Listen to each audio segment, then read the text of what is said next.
Through a wide spectrum of financial incentives, professional development, and internship programs, the government has been directly involved in the nurturing, reskilling, and upskilling of our financial sector talents. We also spare no effort in attracting professionals with diverse expertise and experiences from all over the world, notably through the Top Talent Pass scheme, which has received enthusiastic responses since its launch in end 2022. As of end February this year, over 72,000 applications were received, with nearly 59,000 approved, and around 44,000 talents having arrived in Hong Kong. Our survey suggests that demographic changes and fading interest in financial services roles seems to be two key drivers for driving the global talent shortage.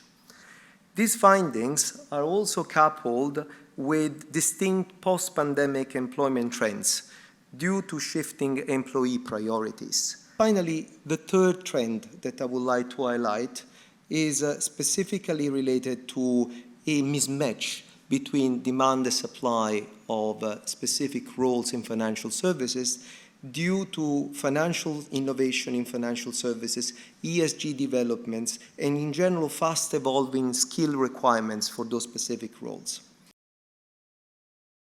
As our Deputy Secretary mentioned earlier, talent is really the primary resource for us to develop ourselves as a financial center. So it is important that we need to get right. And I think it's an excellent lineup we have here. So any observations from you from a global perspective, the challenges that they face, and also any best practices you can share with us. Now, we are seeing a few changes, and we can echo some of the transformative shifts that have been mentioned in the report. I think a lot of that is down to a few factors, one of which is definitely driven by technology. Advancements in data analytics, AI, blockchain. So we want a bit of, maybe accounting thing or maybe technical background, but we also want him or her to have a bit of like ESG, knowledge, or a bit of digital technology knowledge, or the innovative mindset, stuff like that. So it becomes very difficult for us to recruit talent. And following actually the mega trends that we're seeing, what we're doing is we're adding programming, we're having Python skills, we're having more collaboration with EY, we're having programs where we work with different firms to get people internship and research, to have people have that knowledge. I wanted to move straight to the questions here because there's a lot of questions about AI, unsurprisingly.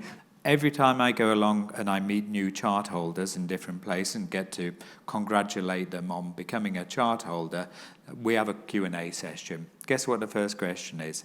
It's, will I have a job with AI coming out? So it's very relevant to the earlier presentations.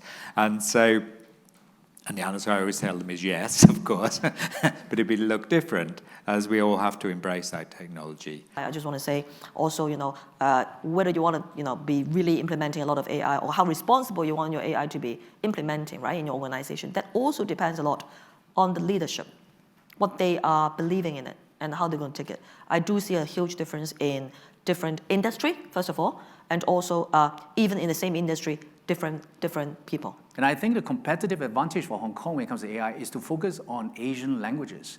A lot of the large language models we see right now are trained in the English language. So the data that we have, Asian languages, different Chinese dialects across the region, Asian languages, that will give us, in Hong Kong and Greater China, the competitive edge. I want to move on to ESG and sustainability because it's a topic that all of us are very passionate about. I started studying, we just launched the climate valuation and risk certificate. I thought this will be easy, I'll just take it and I should actually do it to see what the client experience is. And I found I'm actually learning an enormous amount because there's been so much advancement, and particularly in this region, particularly in China. I would say that a lot of hedge fund managers are now responding to this, not just from an altruistic standpoint, or because it's a moral imperative, or maybe, as Paul alluded to, it's good for business from a valuation investment standpoint.